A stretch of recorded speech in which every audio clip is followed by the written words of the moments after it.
కర్కాటక రాశి. ఈ రాశి వారికి ఈరోజు కొంత కలిసి వస్తుంది. ముఖ్యమైన నిర్ణయాలు తీసుకుంటారు.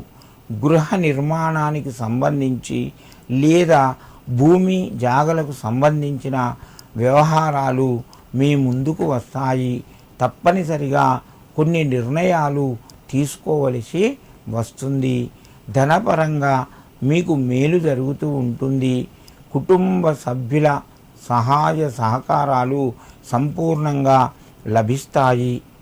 మీకు ఆరోగ్యపరంగా ఈరోజు అనుకూలంగా ఉంది. ప్రయాణాలు చేయవలసి వస్తే కొంత జాగ్రత్తలు పాటిస్తూ ప్రయాణించండి. మీకు మంచి జరుగుతూ ఉంటుంది. కర్కాటక రాశివారు ఈరోజు శివాయ గురవే నమః అని చెప్పి చదువుకొని స్వామికి నమస్కరించి మీ పనులు ప్రారంభించండి. మీకు మరింత శుభయోగం కలుగుతూ ఉంటుంది.